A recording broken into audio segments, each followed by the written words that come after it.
Hello everyone, and welcome back to my channel. I am your host, Saucy McFoodlefist, and today we are doing episode 2 of The Letter. In the last episode, we did some things. We're playing as a girl named Isabella, and she's some type of real estate agent for a company that's selling a spooky mansion. Anyway, let's get started, shall we? Yes. I'm really excited about this. So if you're watching this on TikTok or Instagram, just go to YouTube and search Saucy McFoodlefist, SAUCYMCFOODLEFIST, and you will find it. Hopefully you like this. Anyway, here we go. Let's get started. We are at the Ermengarde Mansion, or we're close to it anyway. It takes a few more minutes until I finally reach the infamous mansion. I have to admit, the entire property does look wonderful from the outside. Yet, despite all of this, it does nothing to hide that something is just wrong. Question mark? The surrounding area is unusually silent, and the only rustling of the leaves can be heard as the occasional breeze passes. Only the rustling of the leaves can be heard as the occasional breeze passes. I'm going to try and step up my reading game. I mean, I rewatched the first episode a couple of times, and I saw all the places where I screwed up, so I'm going to try to up my reading game. Anyway, while Anselm Village is just a few miles away, everybody keeps their distance on purpose. Perhaps out of fear, the horror of falling under the mansion's curse. Somehow, it makes me feel sad. The lack of immediate human presence just makes this place all the more eerie than it has any right to be. If it's uncanny in broad daylight, I can't imagine how this place looks at night. You planning to go inside that place, Missy? The voice nearly makes me jump out of my skin. Without completely taking my eyes away from the house, I give the driver a confused nod. A beat passes while I wait for him to say more, but his only answer is a non-committal hum. Belatedly, it occurs to me that he must have been waiting for my payment. I mentally slap myself for spacing out and promptly hand him the fare with an apologetic look. I expected him to leave as soon as I've paid, but there's a hesitant expression on him, as if something hasn't been said yet. Is there something wrong? Look, Missy, I'm sure you've heard what the people are telling everyone about that place. Nobody likes to be disturbed when they're at peace, and I'm pretty sure whatever they say is in that house doesn't want to either. I admit they did a good job fixing it up, but there must have been a reason why even distant relatives of the family who used to own the house never lived in there despite inheriting it. No wonder they wanted to get rid of it. Maybe they just didn't like it? You never know. He drives off after, but what he said has left a foreboding feeling in my gut. I breathe out a heavy sigh as I approach the house. After hearing enough of the rumors, I should have expected the conversation to take that turn. But I'm already here. Backing out is completely out of the question. It's not like I have a choice anyway. If I want to get that bonus and commission one way or another, I've got to sell this property. The door is ajar when I get to it, however, while my own copy of the keys dangle uselessly in my hand. Rose must have left it open when she arrived. That's weird. We may be the only people here this early, but I've never known her as someone careless. Okay. Rose isn't careless. October 21st, Friday, the mansion foyer, or foyer, if you will. Entering, what greets me inside leaves me gaping. Gaping? Excuse me, ma'am? They've cleaned every corner, waxed every floor, dusted the antiques, searched every nook, cranny, and crevice, and made it spick and span. all for the sake of making the mansion more enticing to modern-day lords and ladies. But no matter how hard they try, the mansion still looks as soulless as ever. Well, that's interesting considering there's, a soul living here. As though it's going to eat you alive. If you ask me, they should have just listened to what other people have been telling them and leave this place alone.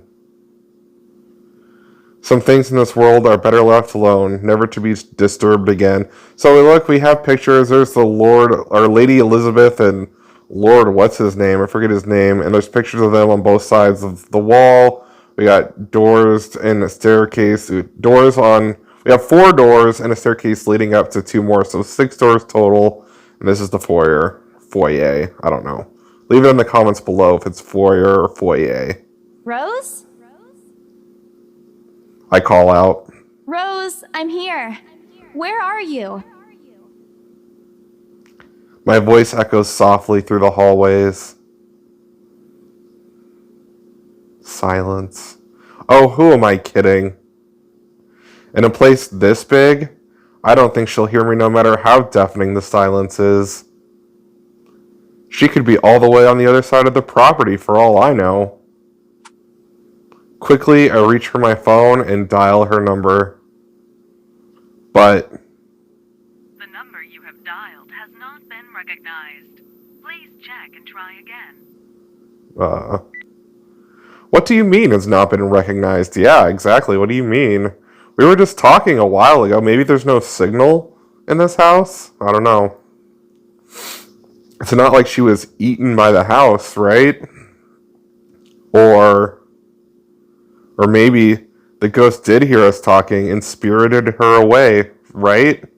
I'll say, so here's one thing that we know about Isabella. She's a believer in ghosts and the afterlife and things like that. And maybe Rose is kind of skeptical about it.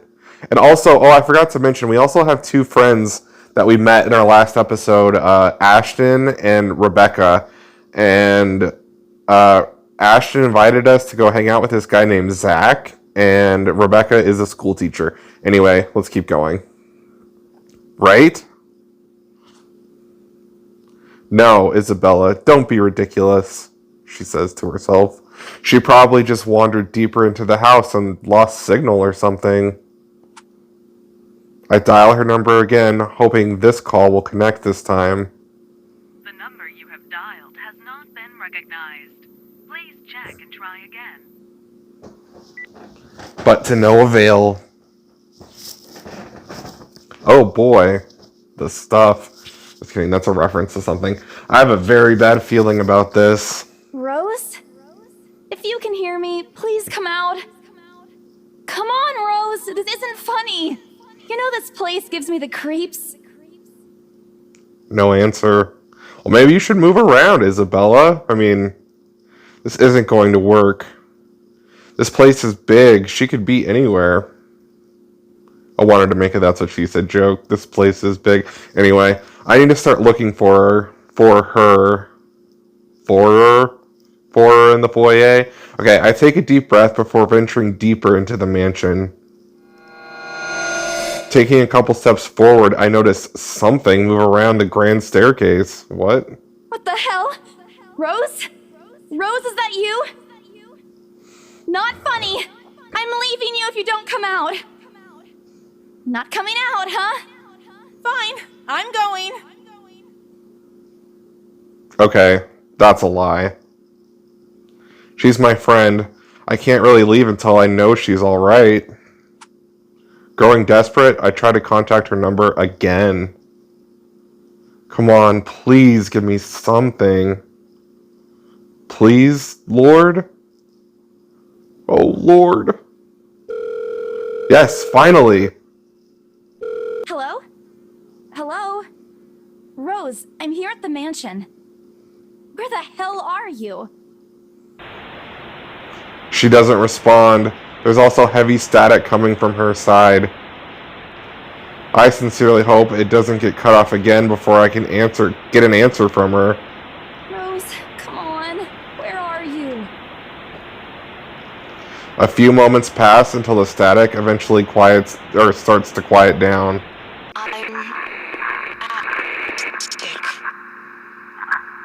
What? The attic? Why?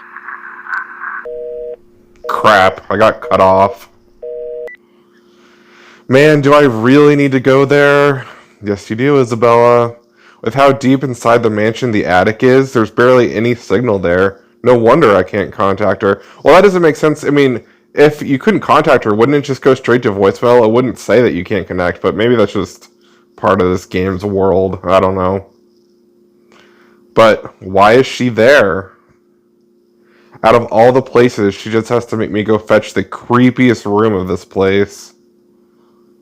Is she doing that to get back at me for being late? Whatever, I'll just go. The sooner I meet up with her, the sooner I'll feel better about being here. I carefully make my way up the staircase. My legs wobble as I mentally curse the fact that I've chosen real estate instead of picking a career that doesn't involve strange, abandoned houses. Upon reaching the top, the grand hallway greets me. Okay, now it's the afternoon. It branches out to two major wings of the mansion, east and west. The east and west wing. Isn't that a TV show, The West Wing? There are two attics here, one on each side. But the east one has converted to a storage room of sorts, and somehow I find it at least likely for Rose to wander there by herself. Besides, she did not like going to stuffy storage rooms. Okay, so she never liked to go in there. Okay, so I head up towards the west wing first, where a simple wooden door at the end of the hall opens to a small room. Inside is another set of steps leading to the second attic. Unlike the grand staircase, though, the stairs to the attic are steep and narrow, made of old stones and covered with a thick coating of dust that kicks up into the air with every step. Thank God it's still daytime.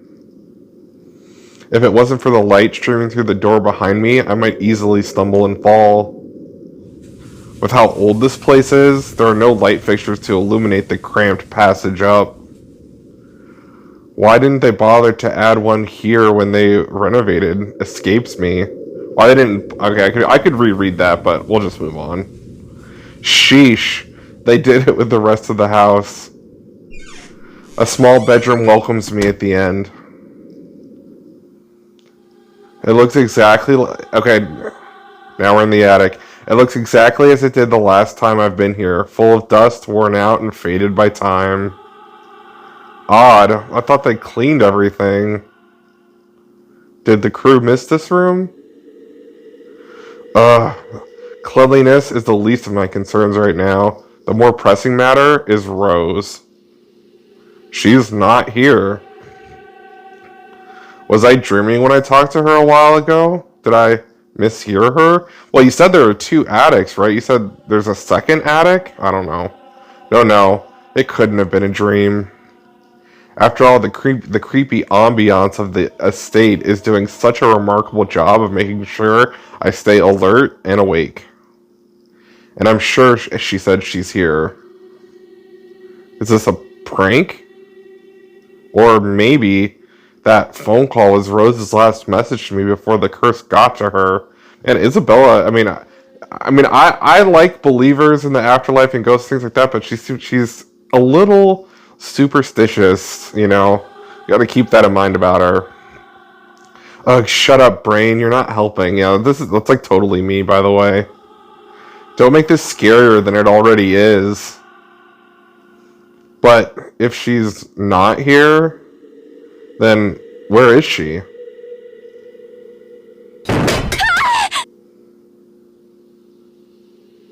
What the hell was that? That's it. I can't do this anymore. I'm leaving. We must have angered the spirits living here. It's possible. I knew disturbing this mansion was a bad idea right from the very start. But nobody listened. They never do, Isabella. They never do. But fucking realistic, they said.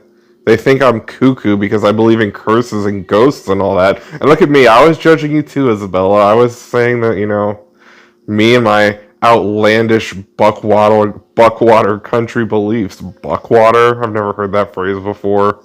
Where are you from, Isabella? I've always strived to be a model employee, but not this time, no. I'm turning back for the sake of my sanity. Briar Realty can find another agent who is more fucking realistic to tour people around this haunted house. Before leaving, I take one last look at the gloomy old room. Just to check. Huh? What's this? My worries about Rose's whereabouts must have caused me to miss it when I first entered the room. Where there's clearly something on the floor. It looks like... A letter? A letter. Roll credits. Lying on the ground just a couple of inches away from my feet. Out of sheer curiosity, I lean down and pick it up. Strange. I don't recall seeing this the last time I was here.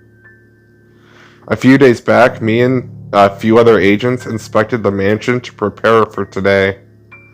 And I had been the last to look inside the attic and leave, and I certainly hadn't been here before. Someone must have left it in this room since then. Did Rose leave this for me? Was she here a while ago? I couldn't have missed her though, could I? The only one set of stairs is leading to the attic. Okay, so there's only one attic. The letter isn't exactly in pristine condition. In fact, it looks rather ancient. And the paper is so thin and rough, I'm worried it'll fall apart if I so much as touch it. But with great care, I open it and I read what shakes me to my core.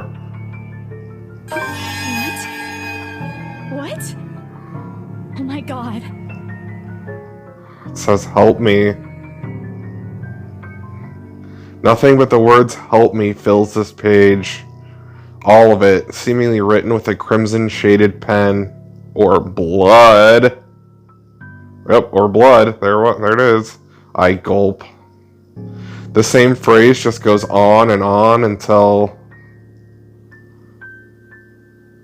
Send this to 5 people, or else. Send this to 5 people or else.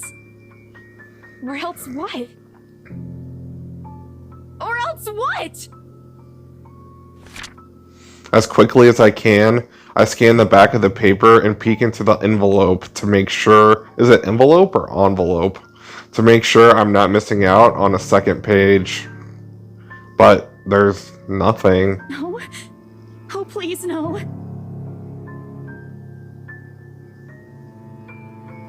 My hand trembles as dread creeps over me. The room is suddenly colder. I need to get out of here. Pulling this paper in half, the sight that greets me next has me frozen on the spot. A pair of blood-soaked feet enter my field of vision, covering the gaping wounds with skin eaten away to reveal flesh, bone, and all manner of things one isn't meant to see. It's too much. All of it is too much. I want to cry, call for help, but the words catch my throat. Even my feet won't move, completely paralyzed out of terror. Be brave and look up. Close eyes and pray. Lord, please help me. Okay, so here's our second decision of the game. It's saying, Lord, please help me. So she's either asking to be brave and... Okay, well, obviously, she's either asking to be brave and look up or close eyes and pray. You know, I honestly, if it were me, I would look up because I would want to see. But since we're playing as Isabella, we're going to close our eyes and pray. I shut my eyes tight, muttering my fervent prayers under my breath. Our Father, who art in heaven, hallowed be thy name. Prayers taught me as a child by my mama and papa slip out endlessly through my teeth. Because God, oh God, if you have to listen to any of my prayers, please listen to this one.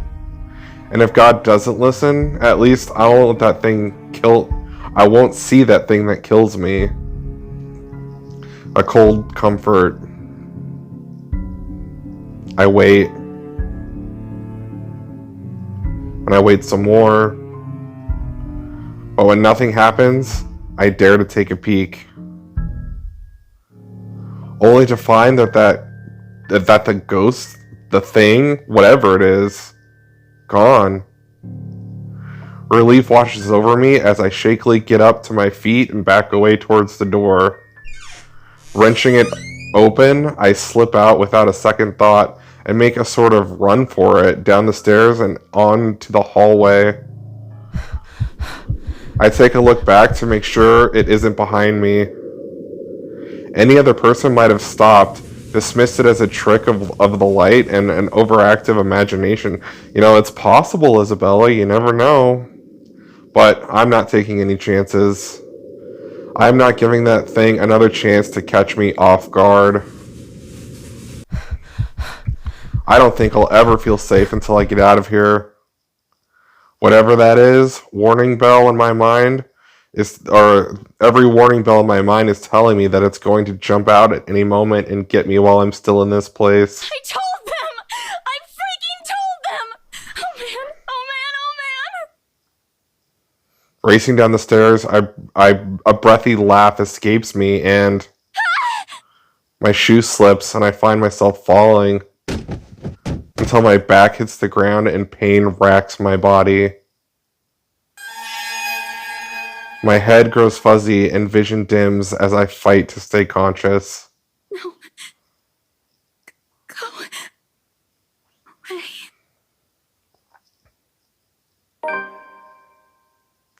The last thing I see are those feet before all I know is darkness. Alright guys, we are going to end the episode off here. Thank you all so, if you liked it, give it a thumbs up or a comment, and thank you all so much for watching. I'll see you in the next one. Goodbye everyone.